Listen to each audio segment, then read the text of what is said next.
모비딕이라는 소설 아십니까? 걸작입니다. 모비딕이라는 소설을 쓴 사람이 허먼 멜빌이라는 사람입니다. 근데 이 사람이 매우 생각하게 하는 말을 남겼습니다. 허먼 멜빌이 이렇게 이야기했습니다. 나는 잠수하는 사람은 다 좋아한다. 수면 가까이에서는 어떤 고기든 헤엄칠 수 있지만 5해리 이상을 내려갈 수 있는 것은 큰 고래뿐이다. 태초부터 사유의 잠수자들은 충혈된 눈을 하고 수면으로 돌아왔다. 이런 말을 했어요.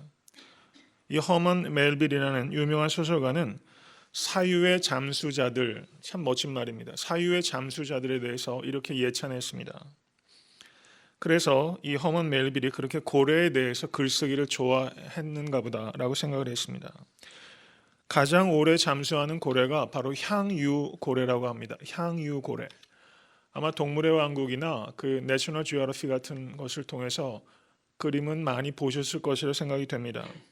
평균적으로 잠수하는 깊이가 400m 정도가 되고 깊게는 약 3km 이상을 심해 깊숙하게 잠수할 수 있는 참 위대한 고래가 이 향유고래입니다. 짧게는 30분, 길게는 몇 시간 동안이나 바다 깊은 곳에서 잠수할 수 있습니다. 에베소서 3장 14절에서 21절까지의 말씀은 에베소 교인들을 위한 사도 바울의 에베소서에 나타나는 두 번째 중보기도입니다. 사도 바울은 지금 수면 위에서 물장구 치는 기도를 하는 것이 아니라 향유고래처럼 바닷속 은혜의 바닷속 깊숙이 들어가서 향유고래처럼 중보기도를 드리고 있는 것입니다. 사도 바울은 기도의 잠수자라고 할 수 있습니다.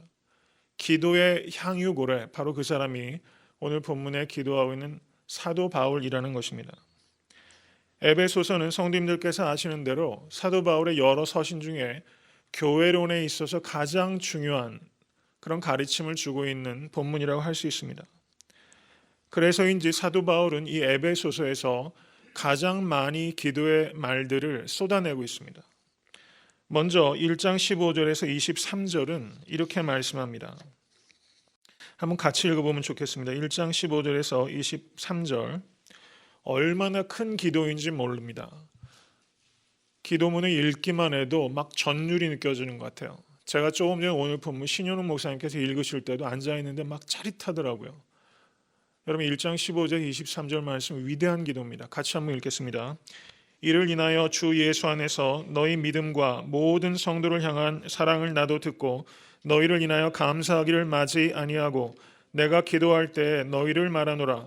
우리 주 예수 그리스도의 하나님 영광의 아버지께서 지혜와 계시의 정신을 너희에게 주사 하나님을 알게 하시고 너희 마음 문을 밝히사 그의 부르심의 소망이 무엇이며 성도 안에서 그 기업의 영광의 풍성이 무엇이며 그의 힘이 강력으로 역사하심을 따라 믿는 우리에게 베푸신 능력의 지극히 크심이 어떤 것을 너희로 알게 하시기를 구하노라. 아멘. 큰 기도의 사람이 큰 사람입니다. 사도 바울이 이렇게 중보기도를 했습니다. 그리고 오늘 본문은 3장 14절에서 21절입니다. 에베소서의 처음에 기도가 있고 중간에 기도가 있고 그리고 제일 마지막에 에베소서 6장 18절에서 19절 같이 한번 읽겠습니다. 에베소서 6장 18절에서 19절 말씀. 모든 기도와 간구로 하되 무시로 성령 안에서 기도하고 이를 위하여 깨어 구하기를 항상 힘쓰며 여러 성도를 위하여 구하고 또 나를 위하여 구할 것은 내게 말씀을 주사 나로 입을 벌려 복음의 비밀을 담대히 알리게 하옵소서 할 것이니 아멘. 사도 바울은 에베소서를 마치면서 지금 제일 마지막에 기도의 태도와 내용에 대해서 가르치고 계시다는 겁니다. 기도의 태도에 대해서는 네 가지를 가르칩니다. 무시로 기도하라. 성령 안에서 기도하라. 깨어 기도하라. 인내하며 기도하라. 이렇게 네 가지의 기도의 태도에 대해서 가르치셨습니다.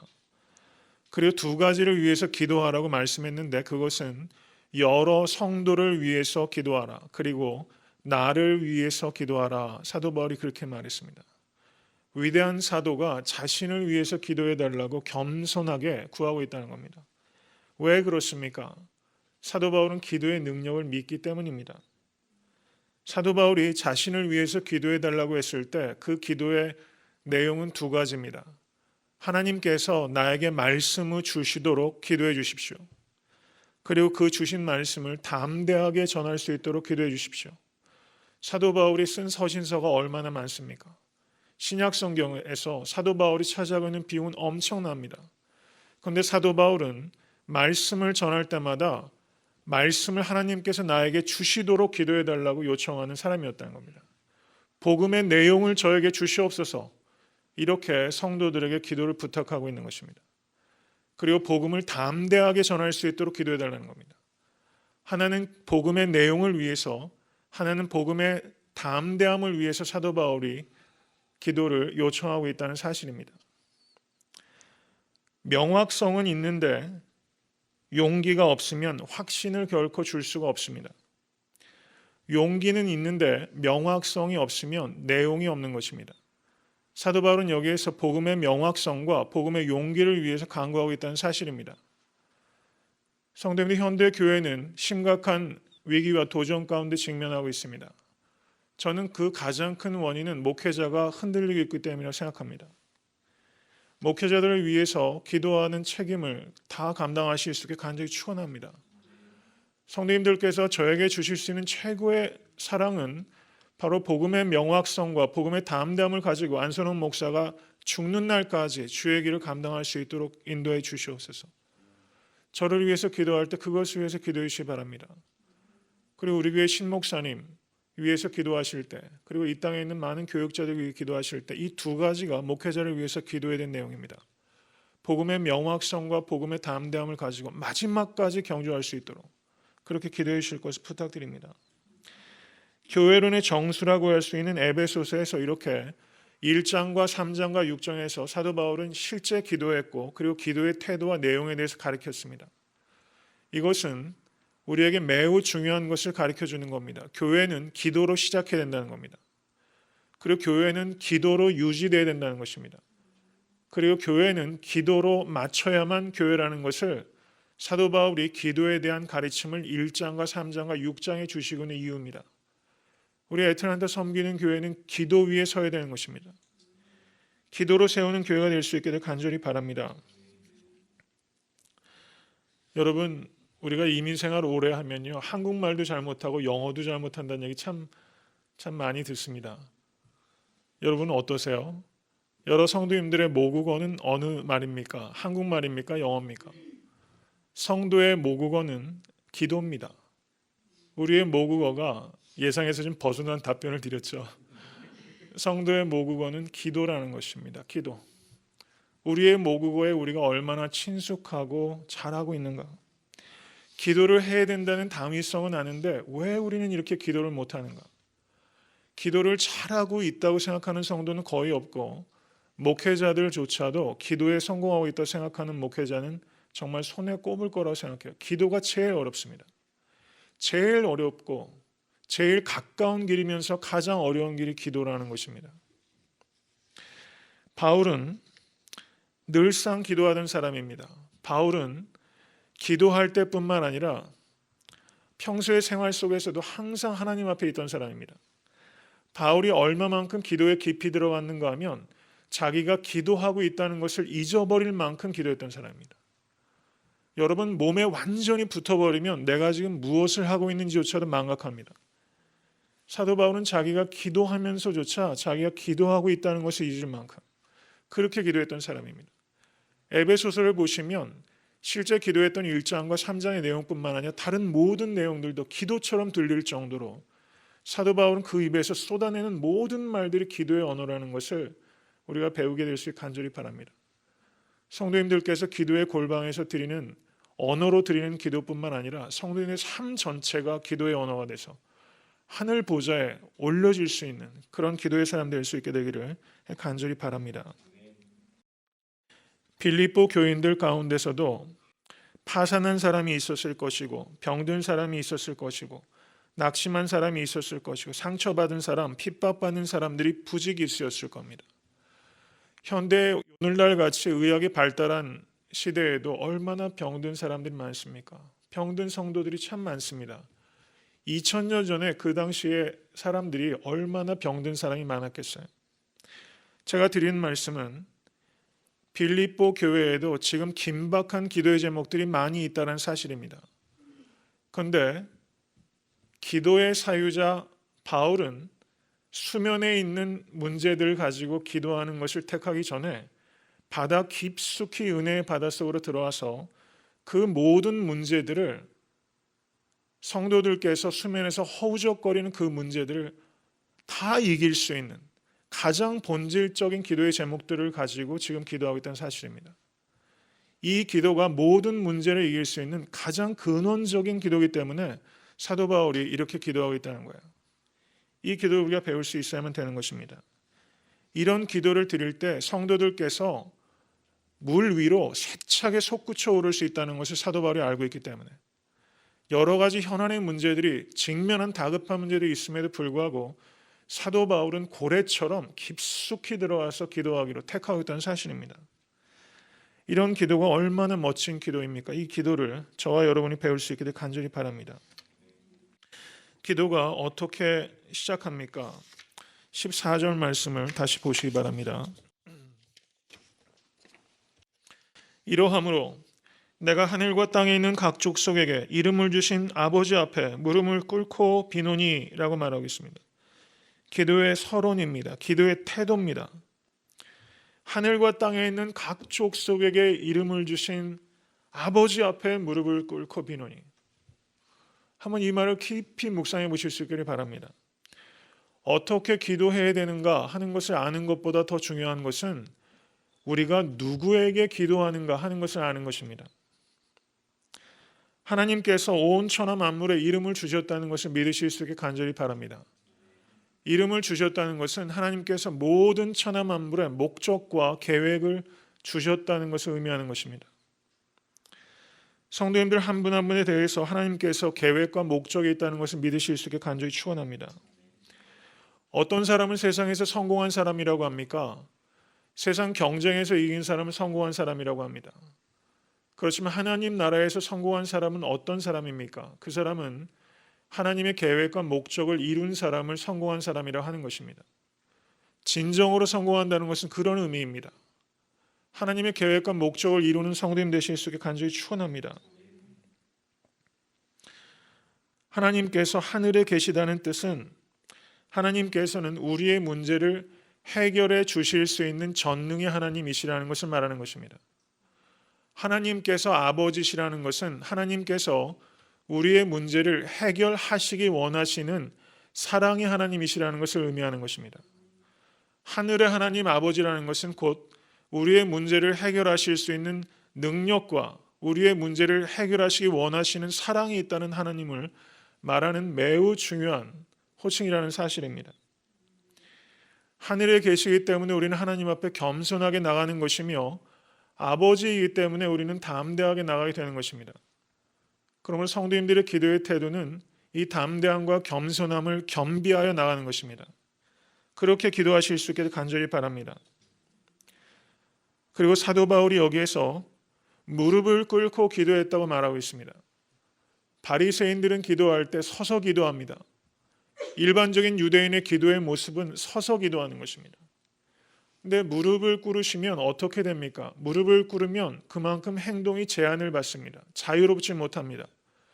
무릎을 꿇는다는 것은 항복의 의미가 있다는 사실입니다. 자신을 제한하고 완전하게 무방비 상태로 자신을 내어드린 것입니다. 이것은 내 뜻을 하나님의 뜻 앞에 굴복시키겠다는 몸의 언어입니다. 성도님들께서 기도하실 때 무릎을 꿇고 기도하시기를 바랍니다. 여러 가지 기도의 태도가 있을 것입니다. 그렇지만 종종 그냥 앉아서 기도할 때도 있고 또 무릎을 꿇고 기도할 때도 있고 저는 가끔가다 그런 충동을 느껴요. 아예 그냥 땅바닥에 완전히 배를 대고 누워서 기도하고 싶은 충동을 느끼는데 제가 그러면 성도님 놀라실까 봐 정말 그러고 싶은 충동을 좀 많이 느껴요. 이렇게 얘기했으니까 제가 가끔 그래도 놀라지 마시길 바랍니다. 추울 때는 좀 어렵겠죠. 성도님들께서 가정에서 기도하실 때 무릎을 꿇고 그 의미는 무방비로 나를 제한하고 하나님의 뜻 앞에 내 뜻을 굴복하겠다는 몸의 언어입니다. 입술의 언어와 몸의 언어가 일치될 때 기도가 능력을 발휘하게 된다는 사실입니다.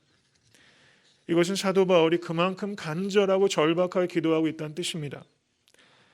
성도님들의 모든 기도의 태도가 하나님 앞에 그렇게 절박할 수 있게 되길 간절히 바랍니다.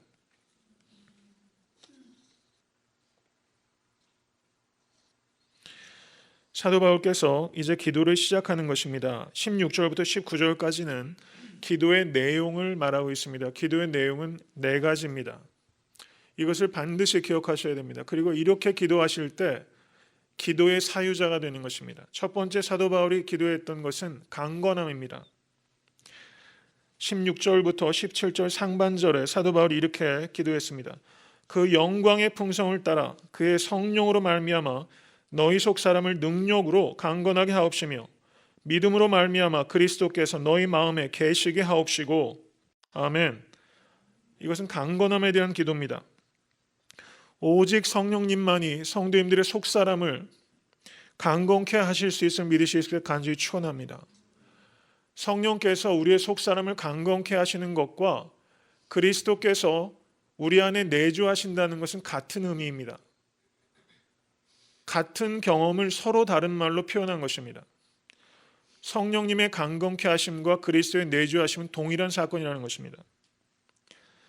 우리는 예수님을 주와 그리스도로 영접하는 순간 그리스도께서 우리 안에 내주하심을 믿으실 수 있게 간절히 축원합니다. 그리스도의 영이 우리 안에 거하기 시작하셨습니다. 그리고 하나님의 자녀라고 인치신 것입니다. 우리는 하나님의 것이 된 것입니다.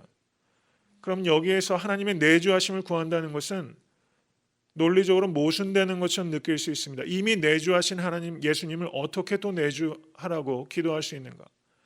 이것은 내주가 이제부터 시작하게 되려고 기도하는 것이 아니라 내주가 더 강력하게 나타날 수 있도록 해달라는 기도입니다.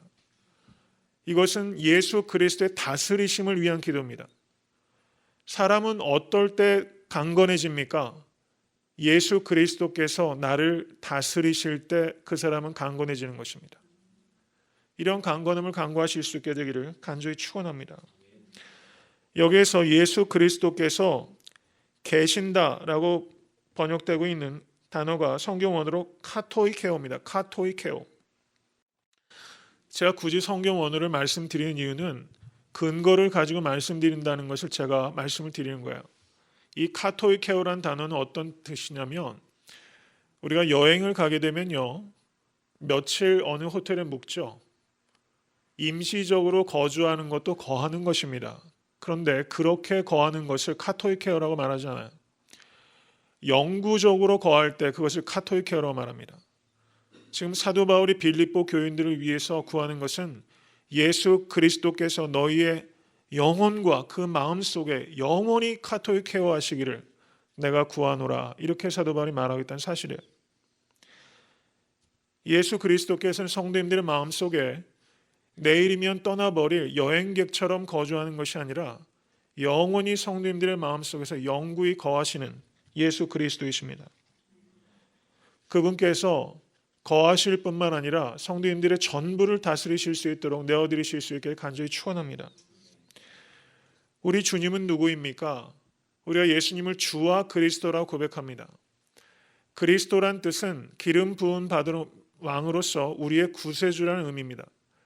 주님이라는 것은 피조물에 대해서 예수 그리스도께서 모든 것들의 주인이시라는 것을 의미하는 겁니다.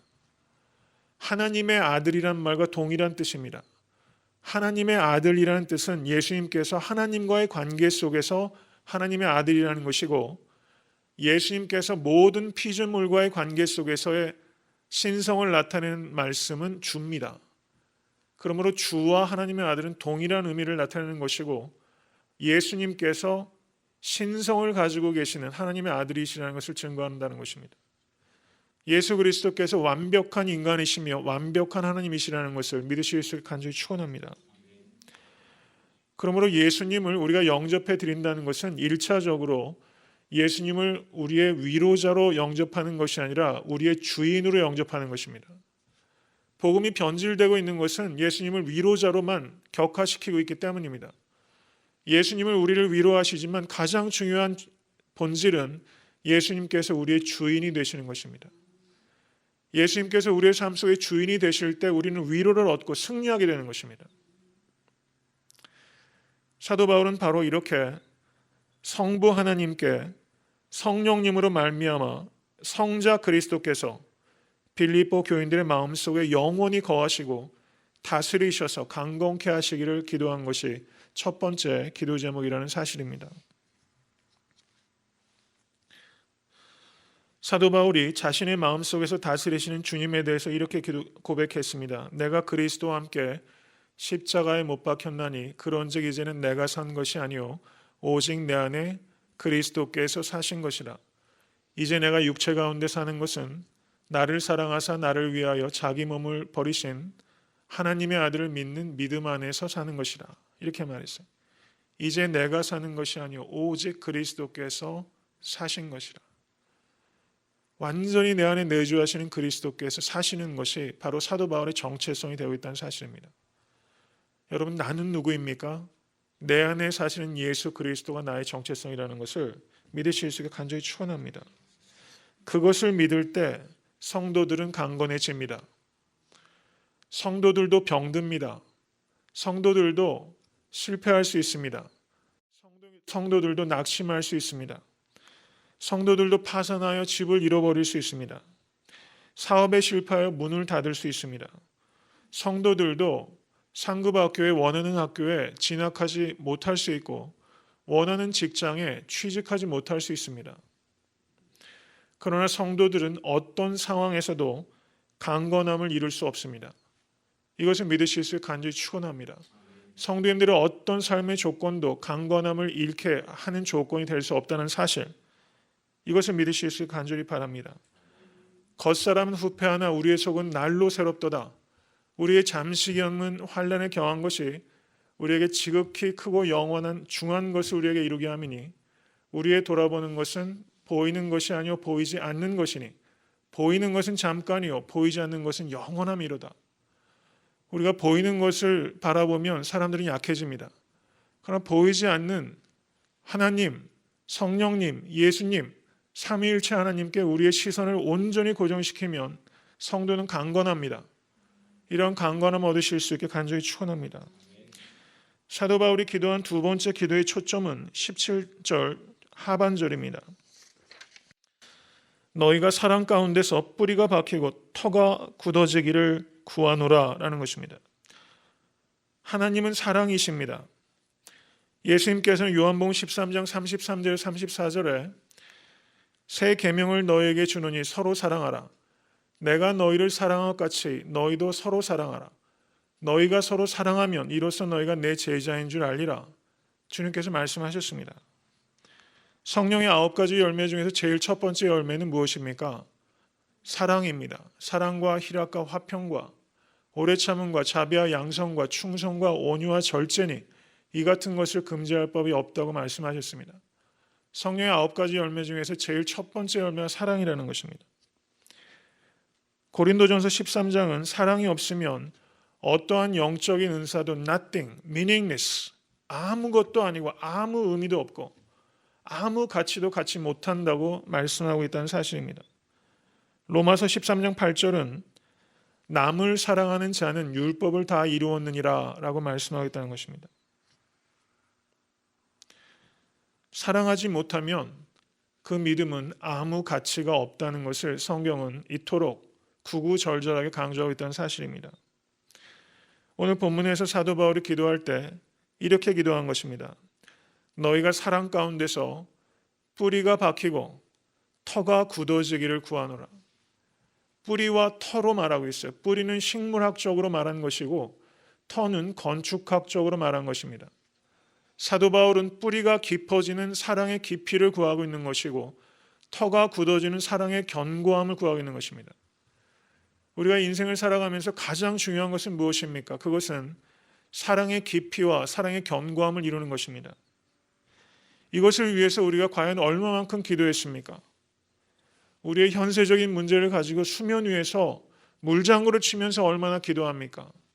그런데 우리가 사랑의 뿌리가 깊어지고 사랑의 터가 굳어지기를 위해서 우리가 얼마만큼 기도하고 있냐는 사실입니다.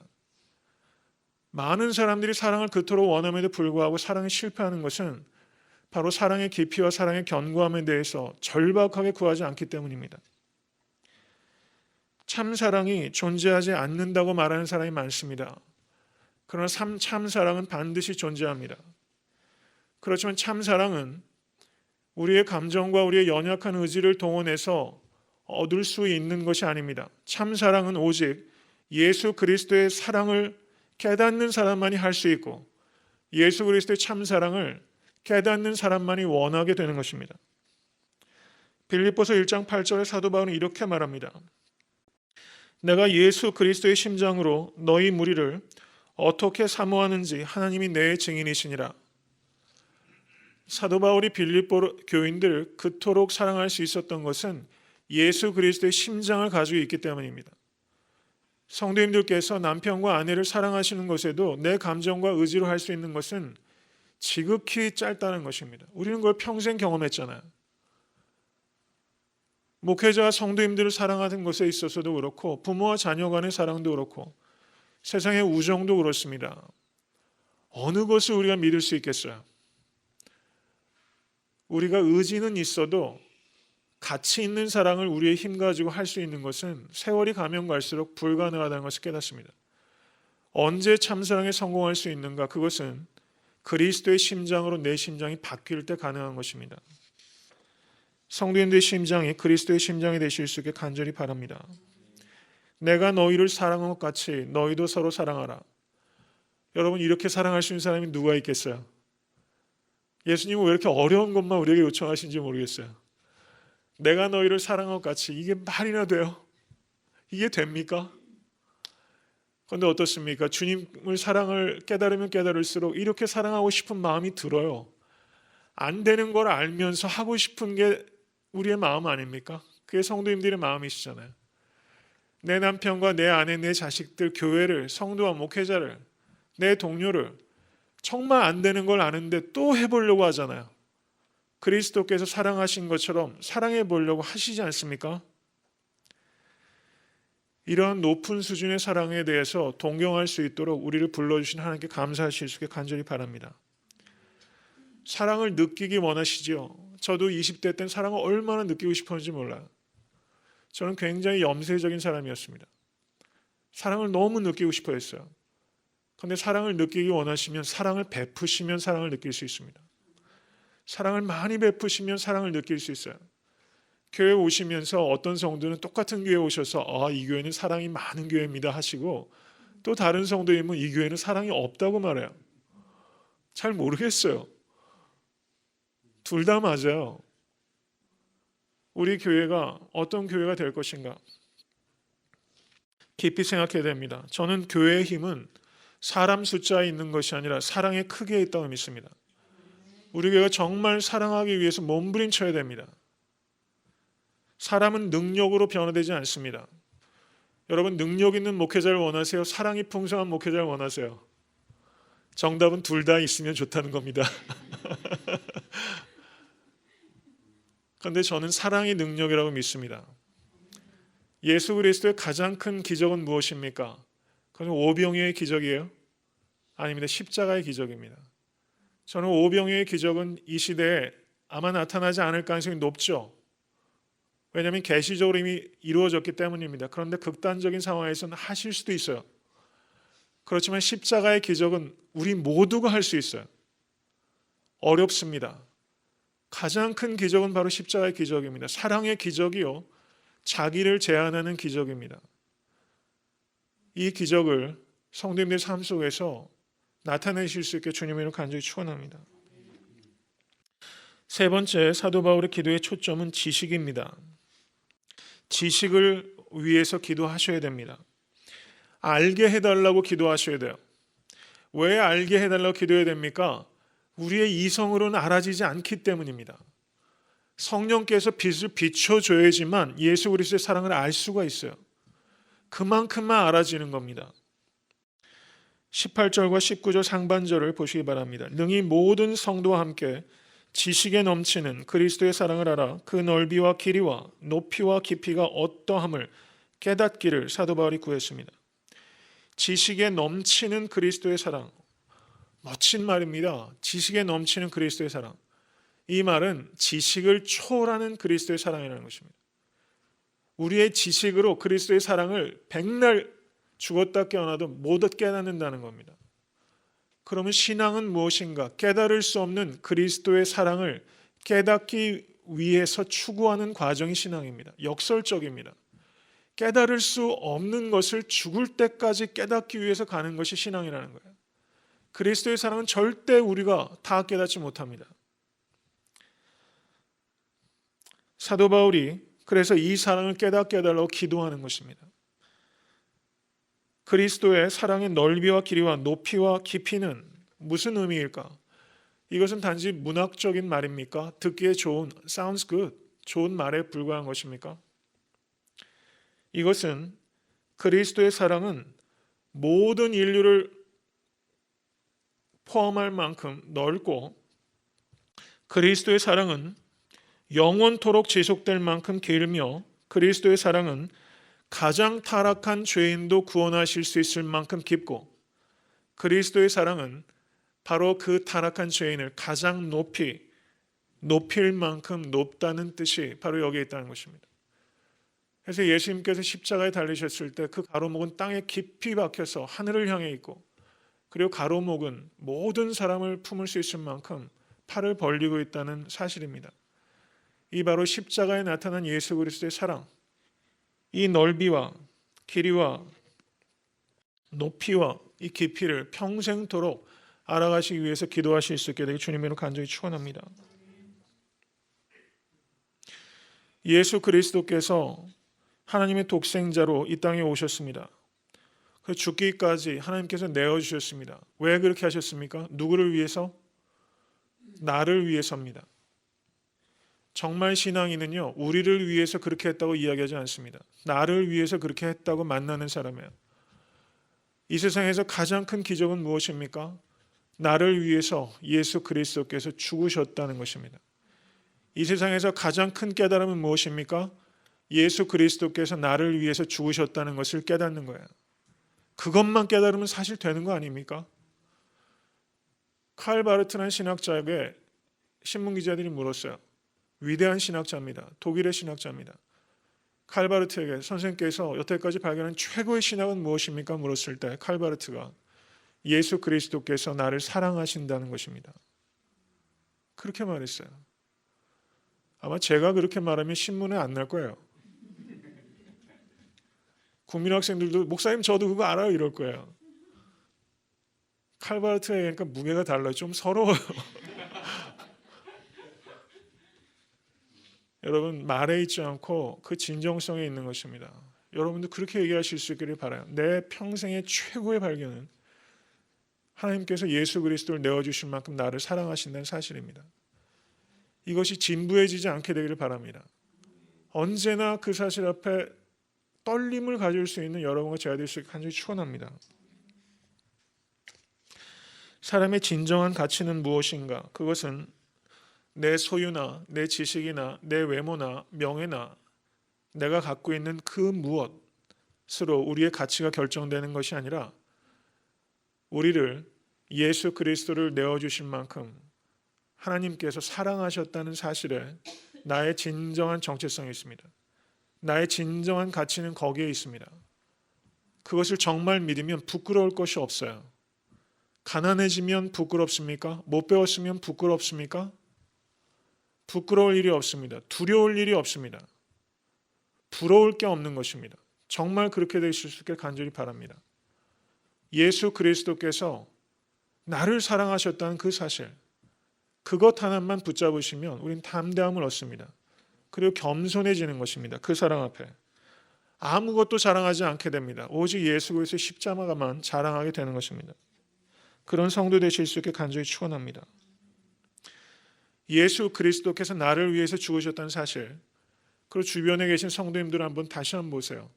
예수 그리스도께서 옆에 계신 성도들을 위해서 죽으셨어요. 그렇기 때문에 우리가 옆에 있는 성도를 사랑해야 될 이유가 있는 겁니다. 저 사람이 말을 예쁘게 해서 행동이 고와서 태도가 좋아서 교양이 있어서가 아니에요. 예수님께서 저분을 위해서 죽으셨기 때문에 우리는 사랑해야 될 이유와 의무가 있다는 사실입니다. 이것을 기억하면 교회에 무슨 분쟁이 있겠어요? 이거를 우리가 알고 있습니까? 믿고 있습니까? 왜 그렇게 합니까? 그런데 도대체 왜 교회에 이런 일들이 이렇게 있냐는 것이죠. 목회자들끼리도 성도들끼리도 왜 이렇게 우리는 서로에 대해서 사랑이 없는지, 이걸 참 우리는 뼈아프게 생각해야 됩니다. 사랑하면 인색할 수 없습니다. 300데나리온의 향유 옥합을 한번 깨뜨려 보십시오. 사랑하면 300데나리온이 충분하다고 생각을 하면서 그 여인이 깨뜨렸겠어요? 더 드릴 게 없어서 안달이죠. 사랑은 인색할 수 없습니다. 사랑하면서 충분히 줬다고 생각한다는 것은 사랑이 아닙니다. 제가 우리 교회 한 권사님 경영하시는 레스토랑에 방문했어요. 신방을 갔었습니다. 그런데 그 레스토랑 한 구석에 나이가 92라고 그러시더라고요. 할머니 한 분이 빨간색 모자에 빨간색 옷을 입으시고 빨간색 구두와 빨간색 백을 귀엽게 들고서 월남국수를 얼마나 맛있게 드시는지 보기 좋아 보이더라고요. 일주일에 3번씩 오신대요. 몸이 건강이 안 좋으신데 의사에 가서 얘기했더니 이런 음식을 먹으면 좋다고 그래서 그 음식점에 단골이 됐어요. 일주일에 3번씩 오신대요. 얼마나 나오시려면 치장하시냐, 시장에 많이 걸리시겠습니까? 근데 가만히 보니까 음식 먹으러 온 게 아니라 친구 만나러 오신 것 같아요. 권사님하고 얘기하고 또 왕집사님하고 이야기하기 위해서 오시는 것 같아요. 팁을 두고 가는데요. 월남국수가 얼마나 하겠어요? 팁을 막 20불씩 두고 간대요. 제가 더 고맙더라고요. 저런 분도 있어야지 식당 할만하겠다 싶더라고요. 여러분 교회 가면 그 식당에 가면 흔히 하는 말이요. 목사들이 제일 팁 안 놓고 간대요. 장로들이 제일 팁 안 놓고 간대요. 저도 조금 더 주려고 그래요. 한 1불이라도 더 주려고. 한국에서 유학 온 학생들은 이런 말 하더라고요. 한국에서는 팁을 안 줘가지고 팁 주려면 너무 아깝대. 미국 처음은 그것도 이해가 되죠. 근데 미국 생활 이렇게 오래 하다 보면 좀 팁 좀 후하게 주세요. 그냥 15% 그냥 옆에 계산기 두드리지 마시고요. 좀 넉넉하게 주세요. 저는 그렇게 했으면 좋겠어요. 너무 인색하지 않게. 여러분 기도할 때도 너무 인색하게 하지 마세요. 하루에 5분 기도하면서 충분하다고 생각하신다면 그게 인격적인 관계일 수 있습니까? 10분 기도. 근데 10분 기도도 솔직히 쉽지 않으시잖아요. 하루에 매일같이 10분 기도하는 거 어려우실 거라고 저는 생각해요. 근데 그게 가만히 한번 생각해 보세요. 정말 사랑하는데 그걸로 충분하다고 생각할 수 있나? 혹시 사랑하지 않나? 질문해 보셔야 된다 생각합니다. 정말 사랑하는데 처음 데이트할 때 내 남편과 아내와 어떻게 전했는지 한번 보세요. 아침에 해 뜨는 거 아마 열어보셨을 거예요. 여러분 정말 기도에 인색하지 마십시오. 헌금에 인색하지 마실 수 있게 되길 바랍니다. 많은 헌금을 드리라는 얘기가 아니라 바른 헌금 생활 하셔야 됩니다. 헌금 생활이 제대로 바르지 않고 주님 사랑한다는 것은 모순적일 수 있다고 생각해요. 과부의 2렙돈을 가지고 주님께서 감동받으셨습니다. 양으로 감동시키는 것이 아니라 바르게 마음이 담긴 헌금을 드리실 수 있게 간절히 바랍니다. 그리스도인들이 이웃을 섬길 때 인색해서는 안 됩니다. 검소한 삶과 간대한 삶, 이것이 그리스도인의 삶이 되어야 되는 것입니다. 검소하게 사셔서 여유를 얻은 만큼 그 여유로 이웃을 섬겨야 됩니다. 그리스도와 교회는 늘 같이 갑니다. 오늘 본문 3장 21절에 교회 안에서와 예수 그리스도 안에서 영광이 대대로 영원 무궁하기를 원하노라 이렇게 기도했습니다. 교회와 그리스도는 같이 가요. 교회를 사랑하지 않는데 그리스도를 사랑한다. 모순입니다. 교회를 사랑하는데 그리스도를 사랑하지 않는다. 모순이라는 거예요. 교회를 사랑하면 그리스도를 사랑하게 되고 그리스도를 사랑하면 교회를 사랑하게 됩니다. 근데 요즘 교회가 모양이 어때요? 사랑할 만합니까? 교회가 사랑할 만하지 않아요. 정말 사랑할 만하지 않습니다. 세상보다 더한 일들이 부직이 있어요. 그렇지만 교회를 그럼에도 불구하고 사랑해야 됩니다. 무교회주의자들이 나와요. 그런데 그것은 전혀 성경적이지 않습니다. 에베소서에만 교회와 그리스도가 같이 결합되는 것이 11번이나 나옵니다. 항상 같이 가는 겁니다. 교회를 사랑하시기 간절히 소원합니다. 네 번째 기도의 초점은, 오늘 말씀이 좀 길어지는 것을 양해해 주시기 바랍니다. 19절 말씀, 하나님의 모든 충만하신 것으로 너희에게 충만하게 되기를 구합니다. 충만을 위해서 기도하셨어요. 말씀을 좀 간략하게 드리도록 하겠습니다. 유진 피터슨이 부활을 살라라는 책에 자신의 친구에 대한 이야기를 기록하고 있어요. 친구 이름이, 부부가 프레드와 쉘이라는 사람입니다. 티네이저 아들 둘이 있었습니다. 그런데 하이티에서 5살짜리 여자아이 이름이 에디입니다. 부모가 다 교통사고로 죽었어요. 그 에디를 입양해서 키웠습니다. 그래서 집이 애리조나인데 처음으로 가족들과 저녁 식사를 같이 합니다. 그냥 거기에 돼지고기 갈비와 그 매쉬 포테이토와 그냥 김이 모락모락한 빵과 온갖 샐러드와 과일들이 상에 가득합니다. 5살짜리 에디가 눈이 동그래졌죠. 그런데 앞에 앉아있던 그 티네이저 남자 아들 둘이 정신없이 먹으니까 음식이 쑥쑥 줄어든 겁니다. 그러니까 갑자기 이 양 부모가 보니까 에디가 말이 없어지기 시작했어요. 눈에 있는 음식이 없어지니까 애가 불안해지기 시작한 겁니다. 그리고 이런 음식을 언제 또 보게 될 것이며 언제 또 먹게 될 것인가. 부모가 그 마음을 헤아렸어요. 그래서 이 양부모 프레드와 쉘이 이 에디의 손을 붙잡고 냉장고 문을 열어줬어요. 냉장고를 보니까 거기에 음식이 가득합니다. 온갖 과일과 야채와 먹을 것들이 풍성합니다. 그리고 또 식료품을 모아두는 스토리지에 가서 다 보여줬어요. 온갖 빵들과 온갖 과자들이 거의 가득했습니다. 그때서야 이 에디가 깨달았어요. 부모님들 식탁에서 오빠가 경쟁자가 아니라는 것을 깨달은 겁니다. 내가 새로운 집에 왔다는 것을 깨달았어요. 새로운 가정이 생겼다는 것을 깨달은 것입니다. 이 에디가 깨달은 것은 바로 충만한 것이 무엇인지를 깨달은 거예요. 여러분, 예수 그리스도를 믿는다는 것은 이 에디가 입양된 집에 가서 우리는 예수 그리스도를 믿음으로 말미암아 하나님의 양자가 된 것을 믿으실 수 간절히 바랍니다. 새로운 집에 새로운 가족이 된 거예요. 이 풍요가 우리에게 주어진 것을 믿으실 수 있게 간절히 축원합니다. 3장 19절에 사도 바울이 하나님의 모든 충만하신 것으로 너에게 충만하게 하시기를 구하노라 라고 했을 때 이것은 최상급입니다. 최상급. 측량할 수 있는 것보다 더 측량할 수 없는, 사도 바울이 강조한 것은 측량할 수 없는 하나님의 은혜와 측량할 수 없는 하나님의 능력과 측량할 수 없는 하나님의 사랑, 이것을 강조해 온 것입니다. 이것을 깨달으실 수 있게 간절히 축원합니다. 그리고 이것을 맛보셔야 합니다. 이제 20절에서 21절은 사도 바울의 기도의 결론입니다.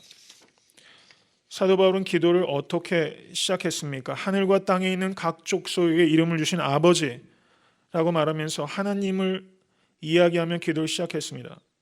그리고 기도가 우리 가운데서 역사하시는 능력대로 우리가 온갖 구하는 것이나 생각하는 것에 더 넘치도록 능히 하실 이에게 교회 안에서와 그리스도 예수 안에서 영광이 대대로 영원 무궁하기를 원하노라. 하나님께 찬송하며 기도를 마치고 있어요. 기도의 시작도 하나님이요 기도의 끝도 하나님입니다. 우리의 정체성은 무엇입니까? 나의 정체성은 무엇입니까? 내가 아니라 하나님입니다. 이것을 믿으실 수 있게 간절히 축원합니다. 하나님께서는 우리가 구하는 것, 생각하는 것을 아실 뿐만 아니라 그것보다 더 넘치도록 부어주실 수 있는 능력의 하나님이십니다. 하나님께서 하실 수 있는 일에는 한계가 없습니다. 믿으십니까? 하나님의 무한한 사랑과 무한한 능력을 신뢰하실 수 있게 간절히 축원합니다. 그럴 때 우리는 사도 바울처럼 말할 수 있습니다. 3장 21절 우리 다 같이 크게 한번 읽겠습니다. 교회 안에서와 그리스도 예수 안에서 영광이 대대로 영원 무궁하기를 원하노라. 아멘. 성도님들의 삶을 통해서 하나님의 영광이 돌려주신 복된 삶 살아가실 수 있게 되기를 주님의 이름으로 간절히 축원합니다.